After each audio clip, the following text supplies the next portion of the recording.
Good afternoon and a very warm welcome to this special interview. I am Anoop Verma from ETGovernment, which is an initiative of the Economic Times. Today I am joined by Mr. Sunil Kumar, CEO of Meja Urja Nigam Private Limited, MUNPL. This is a 50-50 joint venture between NTPC Limited and Uttar Pradesh Rajya Vidyut Utpadan Nigam. The company was established in 2008. Sunil Kumarji is not just a corporate leader, he is also a spiritual scholar. He believes in the power of positivity and the importance of inspiring the young generation with the right ideas and values. Before joining MUNPL, Sunilji was the head of project NTPC Ramagunda. So now I'll come with the first question for Sunil.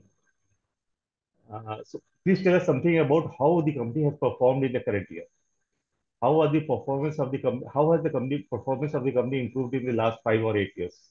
Meja started its commercial generation from April 2019 with declaration of commercial generation of Unit 1. This station consists of 2 units of 660 megawatt, and second unit came on commercial generation in January 2022. Since then, we have been performing quite well. In 2020-21, our operations revenue was 2100 crore plus, and in next year 21-22, it went up to 3400 plus, and 22-23 again there was a rise, and we performed 3800 crore plus of revenue, and this year we are targeting 4500 crores. So there is a continuous rise in our performance since our unit came under commercial generation. And what are your expansion plans going forward? What kind of investments are you planning to make in not just Uttar Pradesh but other states also where you are supplying electricity? Due to confidence of our promoter companies, NTPC and UPR-VUNL, UP government has already given us 2 into 800 megawatt expansion project at Obra. And we have started initial works with an approved estimate of almost 18,000 crores. Okay. Another 2 units at Anpara is in pipeline, for which detailed project report is under preparation, and formal approval of UP cabinet is expected very soon. We are also going for expansion at the present location, Meja. We will be adding 3 into 800 megawatt capacity here. So there is a massive capacity addition program, almost 5,600 megawatt, which is equal to the present capacity of EPR-VUNL. So it will be it's going to be a big joint venture of NTPC also. How much of the electricity are you supplying to Uttar Pradesh, and how much is going to the other states? From this plant, almost 80% power is committed to UP. That is a large chunk. Out of 1320 megawatt, 1068 megawatt is committed to UP. Okay. And others are sharing a very small percentage. Punjab 71 megawatt, JNK 48 megawatt, like that. So our major power consumer is the state of Uttar Pradesh, and we will be setting up 2 units at Obra and 2 units in Anpara, from where the bulk of 85% will be of estates here. The bulk of the electricity that you are producing comes from the thermal and coal-based sources. So are you implementing some new technologies to ensure that there is less greenhouse gas emission, and that operation is environment friendly? You must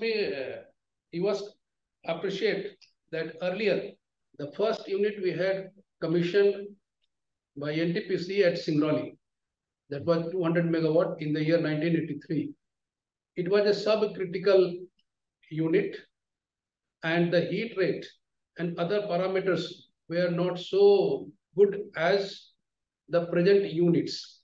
Okay. If you see our 660 megawatt here, it is a supercritical unit.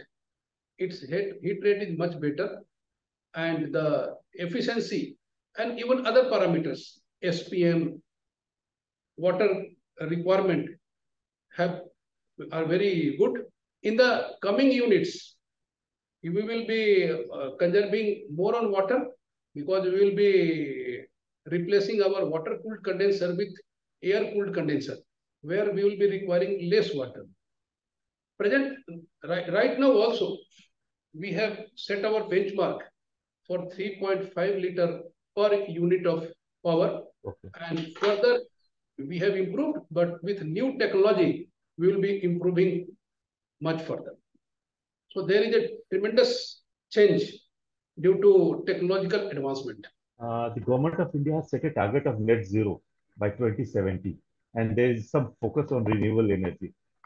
So, are you also planning to diversify over a period of time, let's say in a decade or two, to diversify into some renewable projects like solar, wind? You should appreciate that we have established 2 units here under joint venture, and both promoters have a huge confidence on this joint venture, and they have assigned 5,600 megawatt for additional capacity.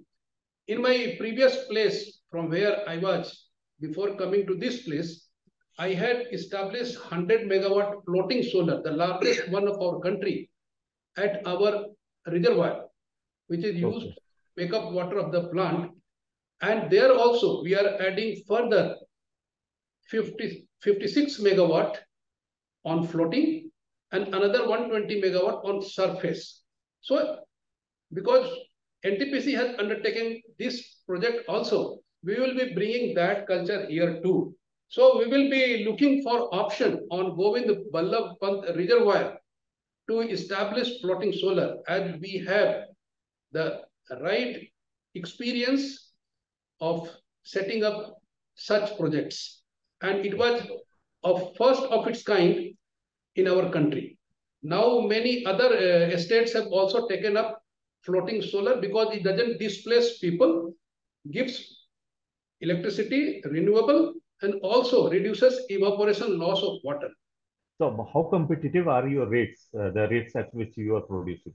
Is it profitable or is it, you are planning to bring further down the rate at which you are producing the electricity?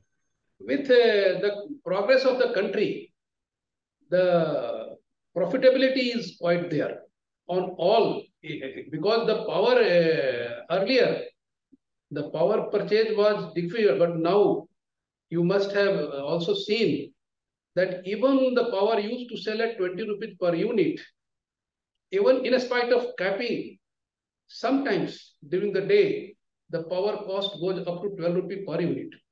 So on an average, it is yielding good results.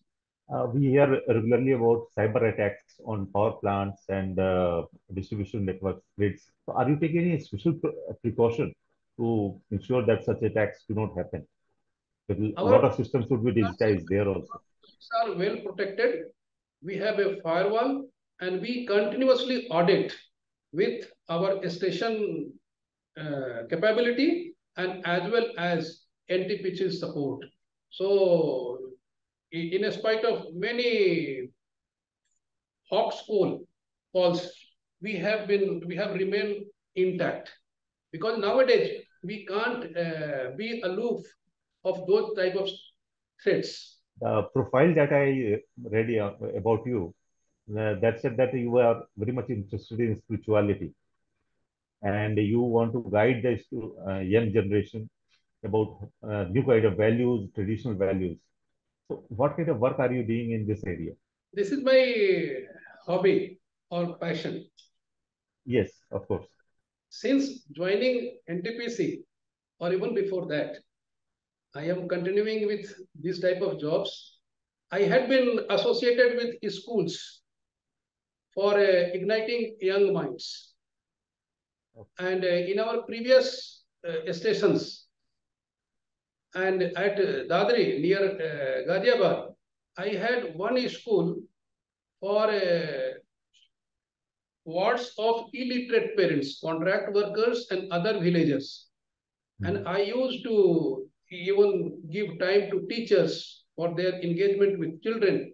And sometimes I used also to take classes during my lunch recess just I to think, motivate those children. Here also, I am well connected with school boys and girls, even school teachers. And I okay, take serious interest during JAM program, which NTPC stations hold. Here also, before coming to joining this place, they had conducted JAM program for 40 surrounding villages girls. We show them all the opportunities in life, educate them in various trades, even learning, and those girls come to know. And our aim is that they should dream high so that they will set their targets much beyond before they were with us. And now we also conduct repeat class, revision classes for a week okay. so that we take care. And 10% of those girls, we provide free education in our campus schools. Okay. You are also doing some skill development work also. We also select some youths for Okay. training under CPET, Central Petroleum Institute, for their employability. So these are on regular basis. I interact with young executives who joined the company, so that they they should be aware of ongoing business scenario and prepare themselves for future projects. The government India has set up a very ambitious target for 2030 in terms of renewable energy and thermal energy and coal energies also. So where do you see your company by 2030? NTPC has also earmarked 60,000 megawatt of renewable capacity by 2032. So Okay. that way we have a very massive plan and we are going vigorously on those targets. Anything you would like to tell me about your vision for the power sector in general? I What generally kind of I generally share with everyone that in present era, the moment we open our eyes in the morning, the first job is to get our mobiles charged. So the power or electricity from any source, may be coal, hydro, nuclear, solar, or any means, has to be available at to at each one's door at affordable price. And my personal take is that before 1970, India was sort of even cereals, this wheat, rice. After Green Revolution, the country in a position to export. In the similar way, with yes? White Revolution, we are sufficient in milk. A revolution is required. At one of the seminars, I had shared that each one house should have its rooftop made of solar panels. They should at least have 2 kilowatt of solar generation at their disposal, through which they can run their house works, even lighting, fans, TV, charging their motorbikes, so that they get Mhm. self-sufficient. And once this becomes a people movement, then the whole country will be surplus of power, and we will be saving a lot on import of other sources of energy like crude, etc. So this is need of the day, that this should be revolutionized through people participation. That's a very nice vision. I think maybe a decade or two, we might be close to achieving it. So, thank you. Anything else that you would like to tell me, sir? नहीं, मेरा एक और slogan है तो that I will share with you. Yes, please. Earlier we were supplying power to the Okay. nation, but nowadays we are powering the nation in other means also. One few years back, as was a huge challenge for power stations, but nowadays with many innovations, as has become a useful asset for as a building material, road construction, even making soil alluvial, and by use of ash in road projects, we are not only making connectivity easier, we are also saving earth, because the top soil of the earth is only fertile. If we use topsoil in road construction, then those lands become infertile, those become Yes, barren. okay. And in our culture, nowadays we do not have much cattle. Olden days, cattle used to provide dung and soil, which is mixed with soil, and soil used to have mineral values. Nowadays, we are missing. So if we keep on the old means of practices in road construction, then we are making huge land and barren. So that way we are also protecting. At our previous place, I had also taken up one project with NABARD to Okay. make 100 acres of land more alluvial by adding 12% ash with the black soil, because black soil retains water and many plants doesn't grow. But once you mix 10-12% of ash, the retention of water reduces, and the plants, all the plants, even all sorts of plants grow. So that is another area where we are also doing some pilot projects. In That's another project we have conducted, we can construct road with ash and slag okay. of a steel plant. Slag is also waste, ash is also waste. These Yes. two combined together becomes a useful product in road construction. And those constructed roads are motorable after 4 hours. In normal road construction, CC road, it takes 28 days for its setting Okay. time. I But think they are already making such roads with ash. Ash road we have made at Telangana project, which has been recently dedicated Yes. to nation by our Honorable Prime Minister. We had 1.4 kilometer road, CC road, made out of ash.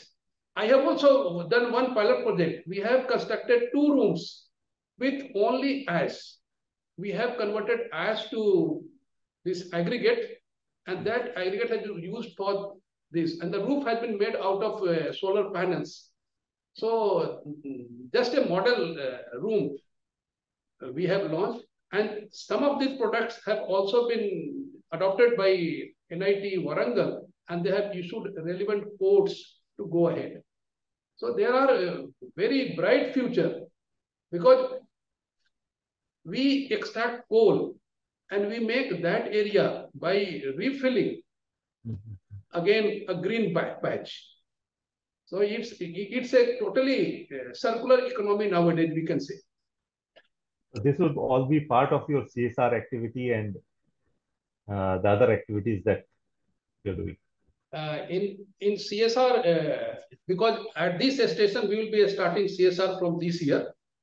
Till now, we had taken up many community development projects worth 36 crores. And now we will be investing on an average every year 4.5 to 5 crores towards CSR. And in CSR, we take all the sorts of activities like their soft skills development, education, children nutrition, their health, their infrastructure. So we are doing massive work surrounding our projects. Thank you, Mr. Smith. Thank you. It's very nice talking to you.